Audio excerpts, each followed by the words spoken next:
My garage was occupied. 3 HOA trucks nosed in side by side, filling every inch. My car had nowhere to go. Karen Whitfield was already waiting at the end of my driveway. "Don't go in there," she said. "The HOA has authorized maintenance operations on that space. Any interference will result in a formal fine and possible removal." That space, not your garage, not your property, that space. I reached into my jacket pocket and pulled out my padlock. The wrong homeowner, I thought. You just picked the wrong homeowner. The trucks were big, full-size work vehicles, white, the Maplewood Ridge HOA crest stenciled across both front doors in blue and gold.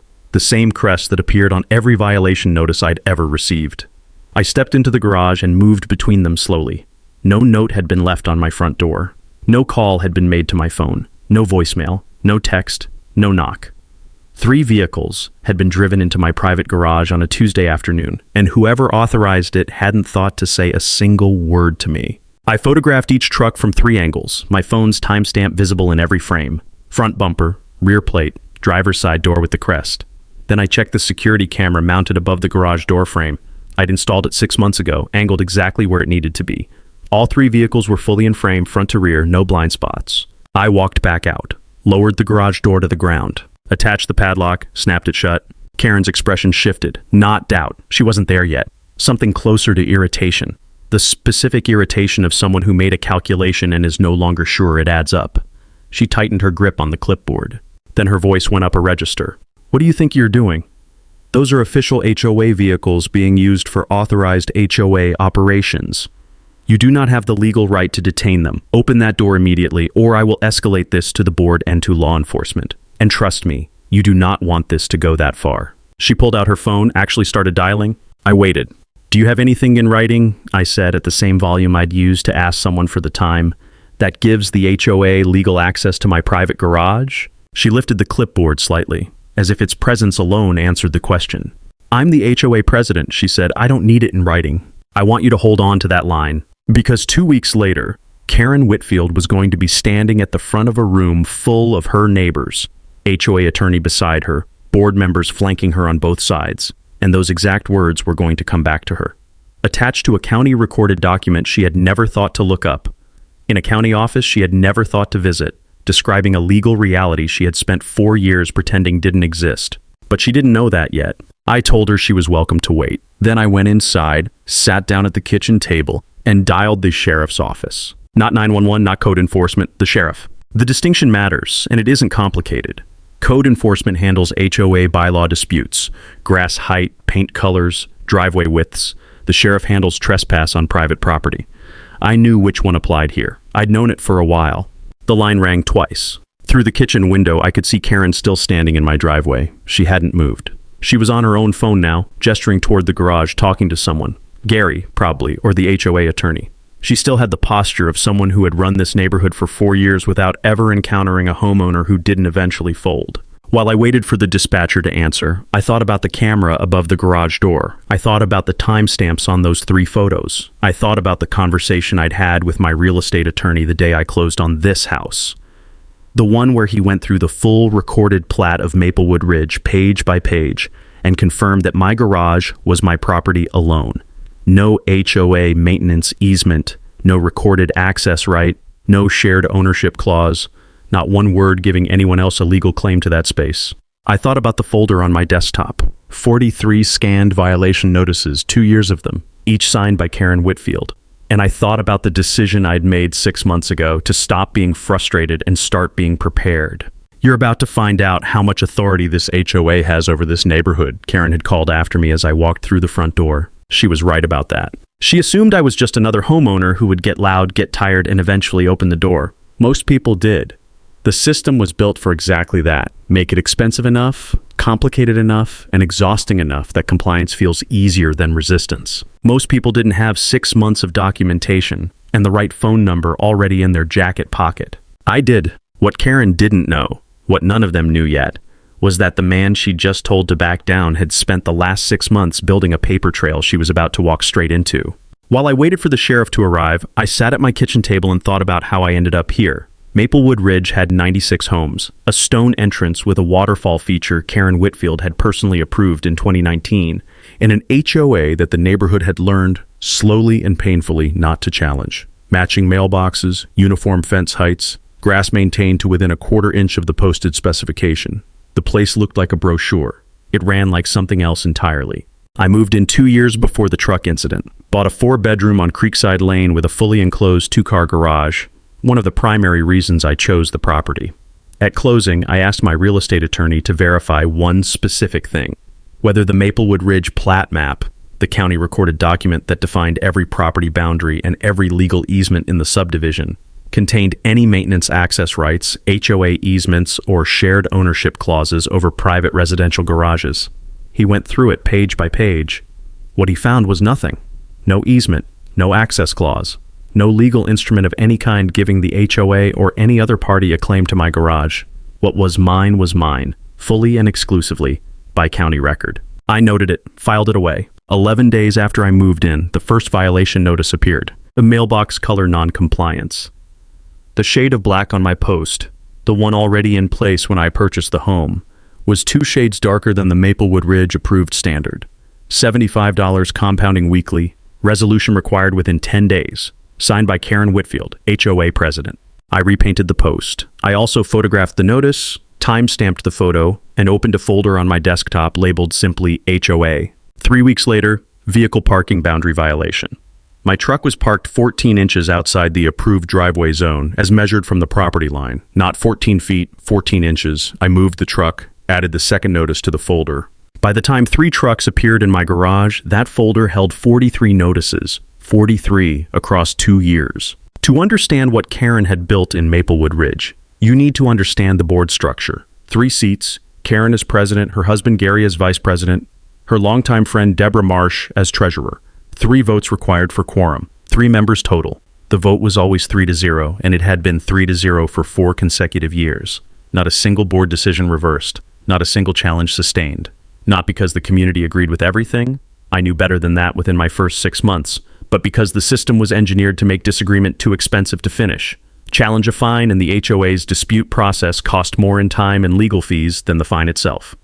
Miss a meeting and you'd miss the only window to object. Show up at a meeting and object and you were outvoted before you'd finished your second sentence. In 18 months, Karen had issued 340 violation notices across 96 homes. I'd done the math once. On a Saturday morning with nothing but coffee and time, roughly 3.5 notices per household per year on average.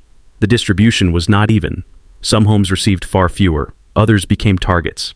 3 elderly couples in the back corner of the subdivision had sold their homes under the accumulated weight of fines that Karen had escalated step by measured step into HOA lien threats. An HOA lien works simply. Unpaid fees attach directly to your property and block any sale or refinancing until the balance is cleared. Fines that started at $75 had compounded, with weekly increases and administrative fees layered on top, into amounts those couples couldn't absorb and couldn't afford to fight. They sold. Their homes passed to new buyers, who hadn't yet had time to understand what they'd moved into.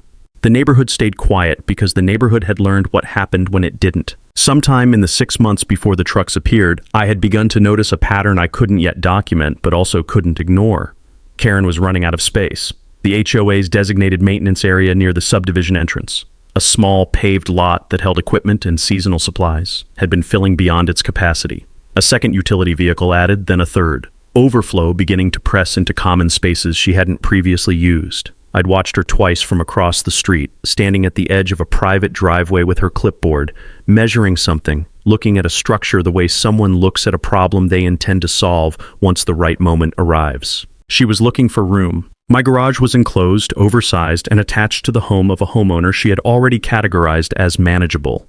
It was exactly the kind of space she would have been mentally filing away. I didn't have documentation of that. Not yet. What I had was a pattern. A 43 notice folder. A county recorded plat map sitting in a filing cabinet that said in plain black type that no one had any legal right to that garage except me. That Tuesday morning, Karen Whitfield had finally given me something to do with all of it. 30 minutes passed. I was at my kitchen table when they came back. Not Karen alone this time. Karen, Gary, and Deborah Marsh. The full board, arranged on my front porch like a delegation that had rehearsed the walkover. Gary was wearing the polo shirt with the HOA crest embroidered on the chest. He wore it to every board meeting I'd attended. I was fairly certain it was the only polo shirt he owned. I let them knock twice before I answered. Karen spoke first. You are illegally detaining HOA property. What you're doing constitutes theft of motor vehicles. If those trucks aren't released in the next 10 minutes, we will file criminal charges against you personally. I looked at her, then at Gary, then at Deborah, who was staring at a point somewhere past my left shoulder. We have a lawyer on retainer, Gary said. I nodded. My phone was already in my hand, screened toward me, recording. I had 2 questions. Are those 3 trucks officially registered to the HOA as an organization? Karen's chin went up slightly. All 3 are HOA registered maintenance vehicles actively engaged in authorized community operations, yes. Thank you, I said. Second question, do you have documentation, a bylaw provision, a recorded easement, a board resolution, anything in writing that establishes the HOA's authority to use a private residential garage for those operations? A pause, not long, half a second, maybe less, but I noticed it. I have implied authority, Karen said, as HOA president over all HOA area property. Your garage falls within HOA jurisdiction. We don't need a separate document for every operational decision I make. She said it the way she'd said everything for 4 years, with the unshakable confidence of someone who had never once been required to prove it. I thanked her again, told her I'd be in touch, closed the door. I didn't call a lawyer, didn't post on Nextdoor, didn't text a single neighbor. I went back to the kitchen table and opened my laptop. 8 minutes later, my phone buzzed. Karen's text, "You are impeding official HOA activities. Open the garage immediately or face a $500 day fine and potential lien proceedings against your property. This is your formal written notice." I read it twice. Then I screenshotted it, noted the timestamp, 2:47 p.m., and saved it to the folder. Here's what I want you to understand about that text and why I saved it so carefully. In one paragraph, Karen had just confirmed 3 things in writing. First, the vehicles were officially HOA registered property. Second, the HOA had authorized their placement inside my private garage as part of its operations. Third, she was prepared to enforce that authority with a $500 per day fine, escalating toward a property lien. She had put all of it on record, in a time-stamped message, sent from her personal phone to mine. She had written down every element of a claim she had no legal basis to make. I thought about the phrase she'd used at the door, implied authority. It has a real legal meaning, agents acting within understood limits on behalf of a principal. What it does not mean is that an HOA president can extend her jurisdiction into privately owned, individually deeded residential structures simply by deciding they fall under her control. That's not implied authority. That's invented authority. The county plat map either records an easement or it doesn't. Karen's confidence about her own jurisdiction had exactly 0 effect on what the county recorder's office had on file. But right now, none of that was visible to her. From where Karen stood, the playbook was running exactly as designed. Deliver the warning, send the written threat, let the fine clock start ticking. The homeowner would calculate the math and open the door. They always did. The deputy from the sheriff's office arrived 40 minutes after my call. I watched through the front window as Karen crossed the driveway to meet him before he'd finished stepping out of the patrol car, clipboard in hand, ready to frame the story before I could. I let her go first. She spoke for about 90 seconds. Detained HOA vehicles, unauthorized interference, the HOA's legitimate operational authority over community area property. She used the phrase implied authority again. The deputy was writing on a small notepad. Then he looked up. "Is the homeowner available?" Karen pointed at me. I walked over, showed him the time-stamped photos on my phone. 3 trucks, 3 different angles. 11:14 a.m., no note on my door, no call, no contact. Showed him Karen's text. He read it carefully, wrote something in the notebook. He asked Karen one question. "Do you have documentation of any recorded access easement or HOA authority over this specific garage structure?" She told him about the implied authority. He wrote that down too. He told us both that a formal report would be filed and that we'd each receive a copy. He advised Karen that the placement of organizational vehicles inside a private residential structure without owner consent or a recorded access right was a matter the county would need to assess. He used the word trespass. He said it once, no emphasis, the way someone says a word they use every day. Karen stopped talking. I thanked the deputy, went back inside, and added one more item to the folder. A screenshot of the sheriff's non-emergency call log, time-stamped, saved. The county records request I'd submitted that morning was still processing. 2 to 3 business days, the clerk had said. Karen was still in my driveway when I closed the curtain. In 37 years of living in this state, Karen Whitfield had never once had someone call her bluff. She was about to meet the man who'd read the statute before she had. The deputy's patrol car pulled away at 4:20. Karen and the board had retreated to Karen's house across the cul-de-sac 20 minutes before that. right after the deputy had told her, in the same flat professional tone he'd used for everything, that the placement of organizational vehicles inside a private residential structure without documented access rights was a matter the county would need to assess. She hadn't argued with him. She'd just gathered her clipboard and walked back across the road without looking at me. I stepped outside to get some air. Margaret Chen was sitting on her front porch across the street, 71 years old, 9 years in Maplewood Ridge, the kind of neighbor who waved every morning and had never once given anyone a reason to complain about anything. She raised her hand when she saw me come out. She crossed the road before I'd reached the end of my driveway. "Can I ask what's happening?" she said. I gave her the short version. HOA trucks in my garage. Sheriff's report filed. Karen's written threat to fine me $500 a day if I didn't open the door. Margaret was quiet for a moment. Then, "I've had 14 violation notices in 12 months. I waited. One of them was for a potted plant on my front porch. It wasn't the right shade of terracotta." She said it without drama, the way you say something you've already processed past anger and arrived somewhere much quieter. She asked whether her experiences with the HOA would be relevant to what I was doing, whether her story would matter to anyone. I told her it was possible. I asked if she'd be willing to put it in writing. She said yes before I had finished the sentence. We were still talking when David Park came over from 3 houses down. Father of 3, 5 years in Maplewood Ridge. The kind of quiet presence at HOA meetings who sat in the back row and never spoke. He'd seen the deputy's car. He had a question he'd been sitting on for a while. Last spring, the HOA had fined him $900 for his son's basketball hoop. Not in the street, not in a common area, in their own driveway. Measured at 4 inches past the posted boundary line. He'd paid it. He'd needed the dispute to go away. He had 2 kids in school and couldn't afford the time or the stress of a fight he wasn't sure he'd win. He also said yes when I asked him about putting it in writing. The Garcias came over without being asked. Rosa and Ernesto, early 70s, retired end-of-street home on Creekside Lane. Rosa said they had come within 2 months of selling. She said it the same way Margaret had said things. No performance, just fact. Accumulated fines had compounded past the point where they could clear the balance without borrowing against their retirement. A friend with some legal knowledge had stepped in and helped them file a dispute that eventually quietly reduced the balance. Karen had never formally acknowledged the reduction. It had just appeared in their account one day with no explanation, no letter, no apology. Rosa said if she had a statement to give, she'd give it. I thanked all 3 of them and went inside. I sat down at my desk and opened the camera management software. The garage footage from that morning loaded in 15 seconds. 3 separate entry timestamps, clear as anything. 11:14 a.m., first truck. White, HOA crest on the door, driven in by a man in a gray maintenance uniform. My front door was closed behind me.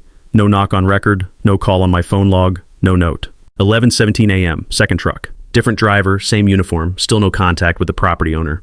11:22 a.m., third truck. Garage now full, all 3 vehicles nosed in, engines off. 6 minutes of deliberate, silent occupation, start to finish, with 0 communication with the homeowner whose property they were entering. I exported the full footage, saved 3 time-stamped still frames to the folder, 1 per entry event, timestamp burned into the corner of every image, and closed the software. Then I opened the HOA bylaws. 34 pages. I went through them the way you read a contract when something is actually writing on it, slowly, and looking for one thing specifically. Every paragraph containing the words garage, storage, maintenance, common property, easement, access, highlighted, cross-referenced. There was nothing. Not a clause. Not a footnote. Not one sentence granting the HOA access to, operational use of, or any authority whatsoever over private residential garages or any enclosed structure on an individually deeded parcel. The word garage appeared exactly twice in all 34 pages, both times in an aesthetic compliance section about door color and hardware finish. That was it. Karen's implied authority wasn't buried somewhere I'd missed. It wasn't in fine print or in a technical amendment tucked at the back. It wasn't in the document at all. She had been exercising a right that didn't exist in the single document that actually governed what she was allowed to do. I closed the bylaws and opened the County Records Office website. Standard Public Records request form. 3 items. The original plat map for Maplewood Ridge subdivision, the recorded deed for my specific parcel, and the county tax record confirming sole ownership. The system generated a confirmation number. The clerk's note said to allow 2 to 3 business days for processing. I saved the confirmation email, added the request number to the folder. 43 items when the day started, 49 now. I got up and made coffee. Through the kitchen window, I could see Margaret's porch light had come on across the street. The Garcia's front door was closed. David Park's driveway was empty, kids presumably inside for the evening. Maplewood Ridge was quiet, but it was a different kind of quiet than it had been that morning. 2 days after the lock-in, a letter arrived by certified mail. I signed for it at the front door at 9:17 in the morning. The return address was a law firm, Halstead and Burrell, LLC, listed on the county bar's directory as specializing in residential property and community association law. I set the envelope on the kitchen table for a full minute before I opened it.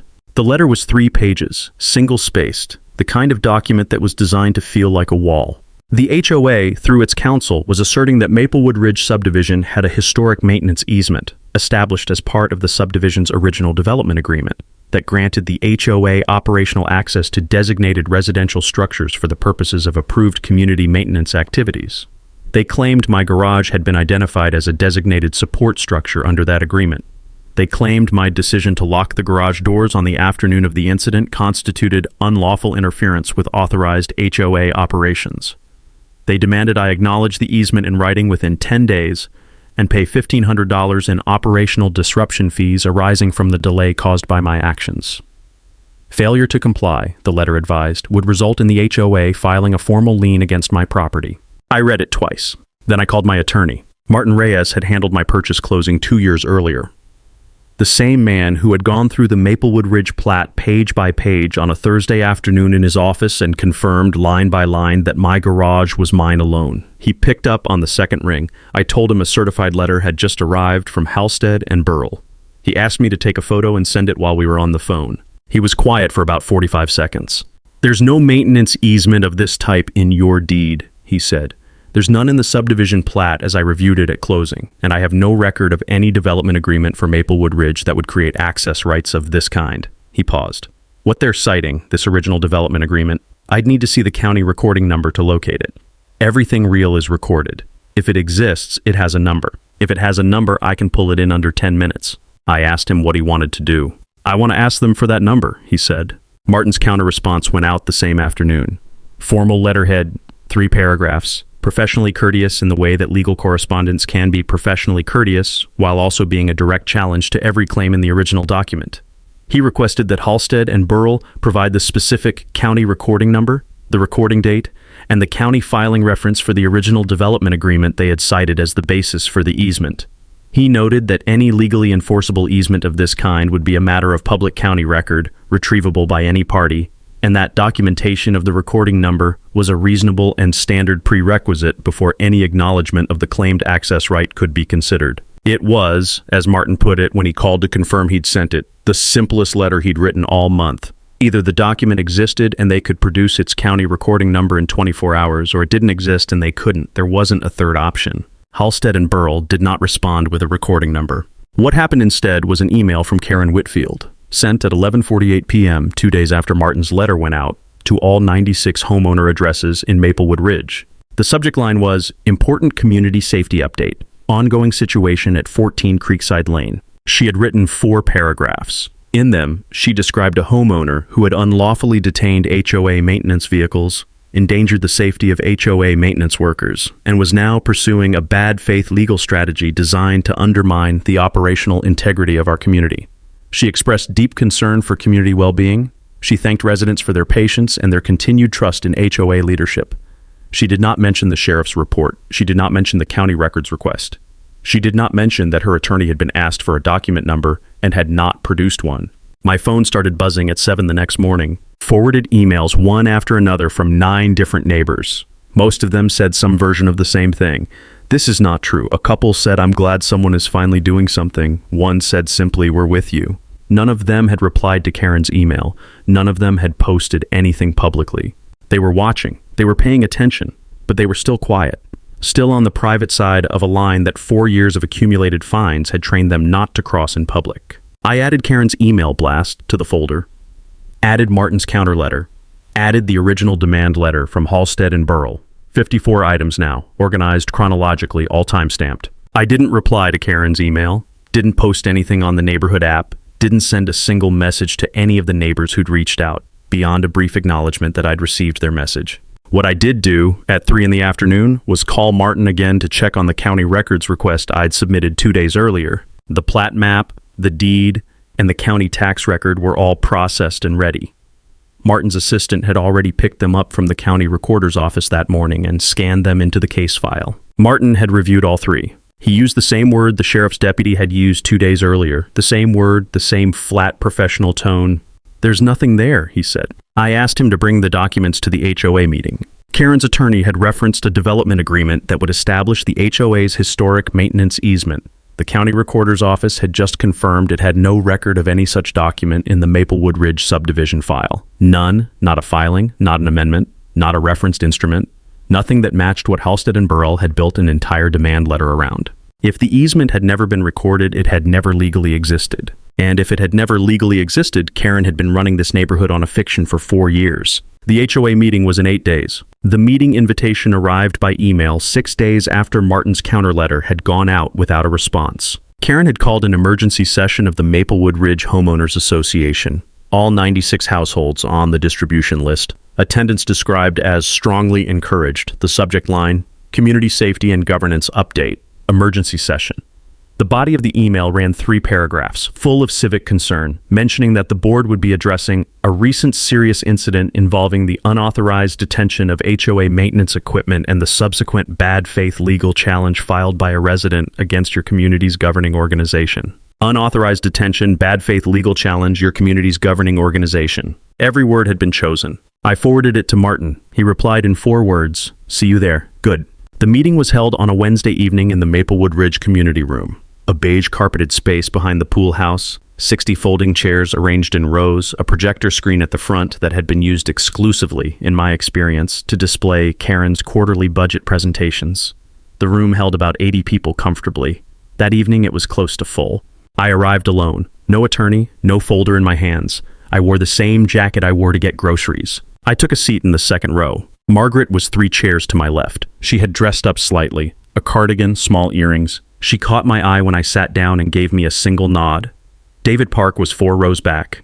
The Garcias were near the right wall, Ernesto with his arms folded, Rosa watching the front of the room with the expression of someone who has learned to wait. The board table was set up at the front. Karen sat in the center, Gary to her right, Deborah to her left. The HOA attorney, a compact man in a charcoal suit whose nameplate on the table read Halstead, sat at the far end, a yellow legal pad open in front of him, pen already in hand. 4 people at the front of the room, 90-something in the chairs. The door closed behind us. Karen called the meeting to order at 7 on the dot. She opened from a prepared statement. Didn't look up from the paper for the first 2 minutes. The board had convened this emergency session, she said, because a serious breach of community trust had occurred. One that had disrupted HOA operations, placed maintenance workers in an untenable situation, and resulted in significant costs to the organization that would ultimately be borne by the entire community. She said community 11 times in 5 minutes. I counted. Then she described the incident. HOA maintenance vehicles had been deployed to a community support structure under the board's established maintenance authority. The homeowner at that address had responded by locking the vehicles inside and filing a bad faith complaint with the sheriff's office. A complaint, she noted, that was still under review and had not yet resulted in any formal finding against the HOA. The board had retained counsel and was fully prepared to defend its operational authority in any legal proceeding. She laid the paper down. The board was proposing a formal vote this evening, a $3,000 fine against the homeowner at 14 Creekside Lane, and the initiation of HOA lien proceedings against the property pending legal resolution. Gary said, "I second the motion." Deborah nodded without speaking. The room was very quiet. I looked around. 3 or 4 homeowners near the front were nodding along. The ones who had attended every meeting for 4 years, who had learned that agreement was easier than its alternative. Most of the room was still. Not hostile towards me. Not exactly supportive of Karen either, just waiting to see which way the current ran, the way people wait when they've learned that being on the wrong side of something costs money. Halstead was making small notes on his legal pad. He hadn't looked up.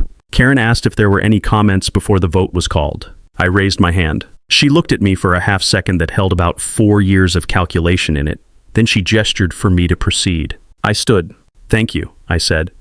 The room was quiet enough that I didn't need to raise my voice. I didn't. "I have one question for the board. Can you direct me to the specific document, the county recorded document with a recording number, that establishes a maintenance easement granting the HOA access to private residential garages in this subdivision?" That was all. I sat back down. The silence that followed lasted longer than any silence I had sat through in a professional setting. It wasn't the silence of people thinking. It was the silence of people watching someone search a room they just realized was empty. Gary looked at Karen. Halstead put his pen down. Karen picked up her prepared statement, turned to the second page, then turned back to the first. Set it down again. When she looked up, her expression was still controlled. Just slightly too controlled, the way a face looks when it's being held in place by effort rather than ease. The specific documentation supporting the HOA's maintenance easement, she said, is currently in the process of being located and verified by our legal team. I said, I'll wait. I sat back down. The room shifted. Not loudly. Not anything you could have pointed to in a recording and said, there, that's the moment. It was a change in posture, a small turn of heads. 2 rows behind me, someone exhaled slowly. Margaret, 3 seats to my left, didn't move, but something in her went still in a different way than it had been still before. Halstead's pen had not moved since I asked the question. Karen spoke again, her voice back to its meeting room register. The board was committed to full transparency and would reconvene once the relevant documentation had been assembled and reviewed. She proposed rescheduling the vote for 10 days' time. Gary seconded it, perhaps a half second too quickly. Deborah nodded. Meeting adjourned. The room took about 8 minutes to empty. I stayed in my chair until most people had gone. As the crowd moved toward the exit, I noticed things. A woman I'd never spoken to paused near my row, looked at me directly and gave a small nod, the kind that means I heard you. 2 men near the back were talking quietly. Both turned slightly away from Karen's direction. The homeowners who'd been nodding along at the front left without making eye contact with anyone. Margaret stopped beside my chair on her way out. She couldn't answer it, Margaret said. No, I said. In 4 years, she's never not been able to answer something like that. I picked up my jacket and walked out to the parking lot. My phone showed a missed call from Martin. I called him back as I reached my car. He picked up on the first ring. 3 words, she has nothing. Karen had bought herself 10 more days. She had stood in front of nearly 100 of her neighbors and told them the document supporting her authority was being located and verified. She had used those words in a room full of people who had spent 4 years paying her fines, measuring their grass to within a quarter inch, and selling their homes when the numbers got too high. All because they believed she had the authority to require it. In 10 days, that room was going to find out what I already knew. The document Karen was locating and verifying did not exist. It had never existed, and the man she'd spent the past 10 days trying to discredit in front of his neighbors was about to walk back into that community room with the county recorded proof. 10 days later, same community room, same 60 chairs, same beige carpet, same projector screen at the front. Someone had moved the board table slightly, pushed it back a foot, I noticed as I walked in, as if a small amount of distance from the audience might help. I was not alone this time. Martin Reyes walked in beside me, suit jacket, briefcase, 1 manila folder under his arm. He had the measured, unhurried pace of someone who had done this many times and was not particularly nervous about doing it again. We took seats in the second row, same row as before. Margaret was already there, same cardigan, same small earrings. She had brought a notepad. The Garcias were against the right wall. David Park was in the back, 3 rows from the last. The room was fuller than the first meeting. Word travels, apparently. Even in a neighborhood that had learned to keep its head down. Karen called the meeting to order. She opened the same way she always did. Prepared statement, measured voice, the language of institutional authority. The board had assembled a comprehensive response to the outstanding legal questions. The HOA's position remained unchanged. The vote on the fine and lien proceedings would take place tonight as originally proposed. She did not look at Martin's briefcase. She looked at a point slightly above the heads of the room, the way speakers do when they are managing something they can't fully control. Halstead was at the end of the board table again, legal pad open, new pen. Before Karen could finish her second paragraph, Martin raised his hand and stood, politely, without impatience. With the board's permission, he said, I have county records I'd like to present before the vote is called. Karen had no legal basis to refuse a homeowner's representative from speaking at an open HOA meeting. She gestured for him to proceed. Martin opened the folder and placed a single document on the table. This is the county recorded plat map for Maplewood Ridge subdivision, he said. It is a public document recorded with the county recorder's office, and it defines every parcel boundary, every recorded easement, and every legal access right in this subdivision.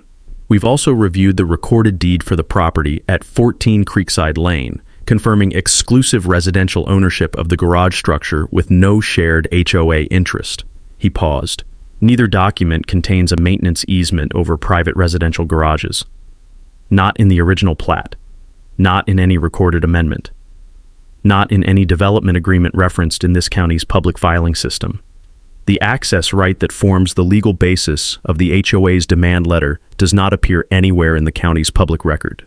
He stopped, let it sit. The room was quiet in the way rooms go quiet when something has just been said that cannot be unsaid. Karen's hands were flat on the table. Martin reached back into the folder.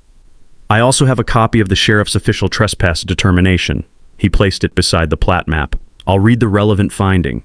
The HOA maintenance vehicles were placed inside a privately owned residential garage without owner consent, without advance notice, and without any recorded easement or legal instrument supporting access to the structure. The authorizing party, Karen Whitfield, HOA president, was unable to provide documentation of any recorded access right when asked by the responding deputy. This office classifies the incident as civil trespass. The garage was secured by the homeowner using a personal lock after the unauthorized vehicles were discovered inside. He set the document down. Halstead cleared his throat. The HOA's position is that our claim was based on a good faith interpretation of the subdivision's development history. Mr. Halstead, Martin's voice was still even. Can you identify the specific document you interpreted? A recording number, a filing date, anything retrievable from the public record? Halstead's pen was motionless. Anything at all, Martin said.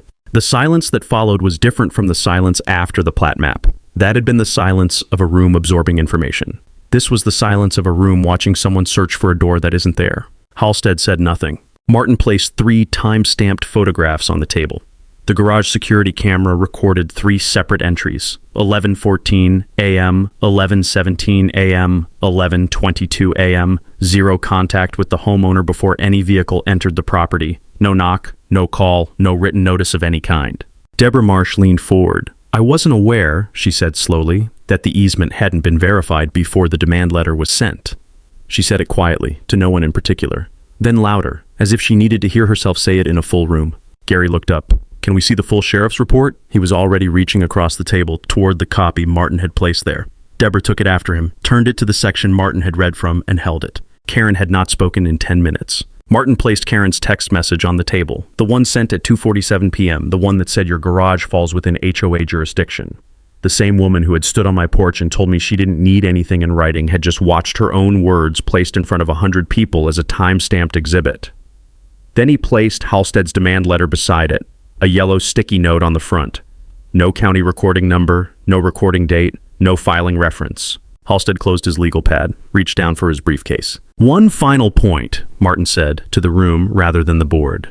The HOA's own bylaws, all 34 pages, contain no provision granting access to private residential garages. The word garage appears exactly twice, both times in the section on door color compliance. Then Margaret stood. She didn't raise her hand. She stood and the room let her. I've received 14 violation notices in 12 months, she said. Her voice was steady. One of them was for a potted plant on my front porch. I paid every fine, because I was afraid of what would happen if I didn't. She sat down. David Park stood. $900 for a basketball hoop in my own driveway. My son was 9. He sat down. Rosa Garcia stood. We almost had to sell our home. Nothing else. She sat down. One after another, not a flood, measured, deliberate, one at a time. The room that had been silent for 4 years was not shouting. It was simply, finally, speaking. Each voice dropping into the same quiet the plat map had opened. I stood. I'd like to ask the board to confirm on the record, in tonight's meeting minutes, that no HOA maintenance easement exists over private residential garages in Maplewood Ridge subdivision. Karen said nothing. Her hands were still on the table. Gary looked at Deborah. Deborah looked at the plat map. Deborah said, confirmed. Gary said, confirmed? The volunteer at the corner table, the woman who had typed the HOA's meeting minutes for 3 years running, typed it in without looking up. Karen's clipboard was in front of her, exactly where she had placed it when she sat down at the beginning of the meeting. She had not touched it since Martin placed the plat map on the table. When the room emptied, she left it there. Things moved quickly after the meeting, and then they slowed down in the best possible way. The sheriff's trespass determination was formally filed with the county within the week. Martin had submitted the supporting documentation, the plat map, the deed, the camera footage, the timestamped text, and the county recorder's office processed the filing without event or objection. Civil trespass, authorized by Karen Whitfield, Maplewood Ridge HOA president, against the residential property at 14 Creekside Lane. It was public record now, retrievable by anyone who wanted to look it up. I did not request criminal charges. That was a deliberate choice. What I needed was documentation, Legal confirmation that the HOA's claimed authority had no basis in fact, not a fight that would take another year and accomplish the same thing with more damage to more people. The civil filing was the right instrument. It closed the case the way it needed to be closed, with a county record that said, in plain public language, that what Karen had done was trespass, and that there was no document anywhere that made it anything else. Halstead and Burrell withdrew from representing the HOA 8 days after the meeting.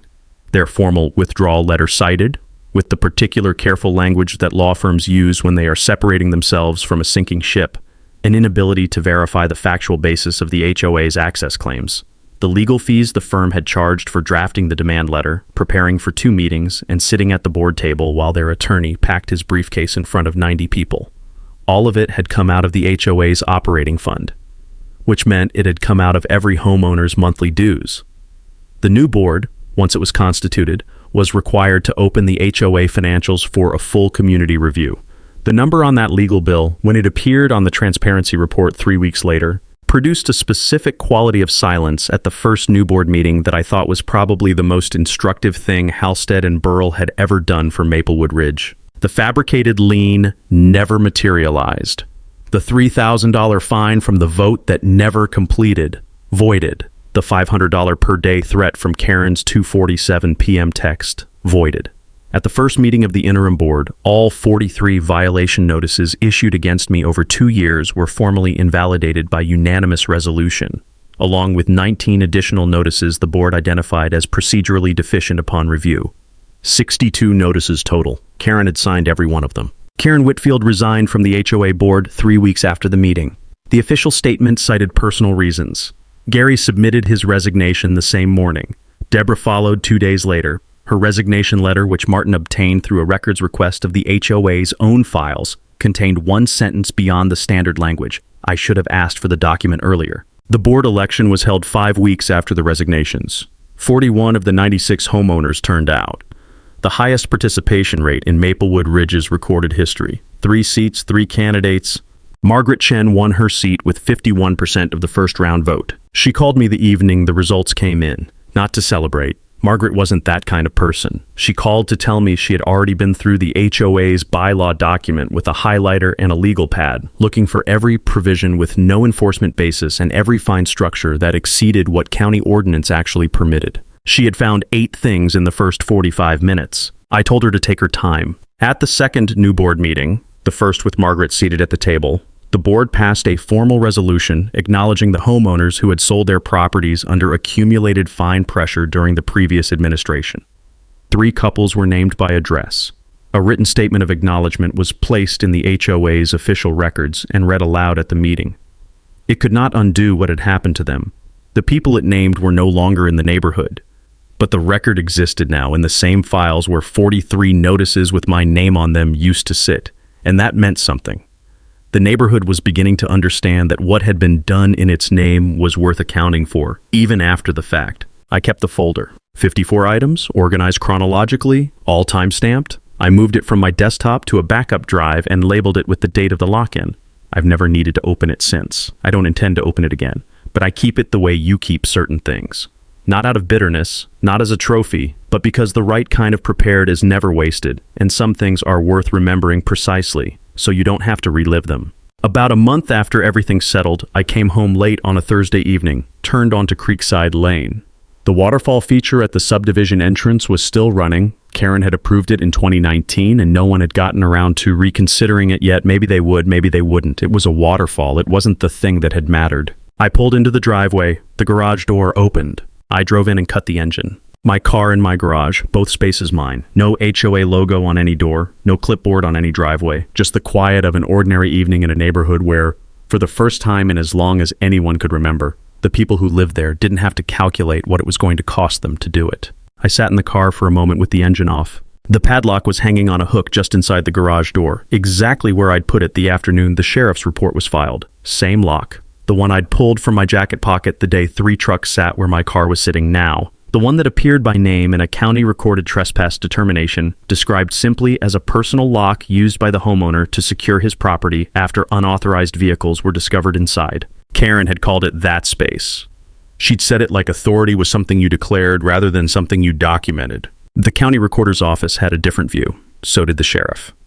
So did every page of the Maplewood Ridge plat map, which confirmed, in the quiet official language of public documents, what I had known since the afternoon I closed on this house. It was my garage.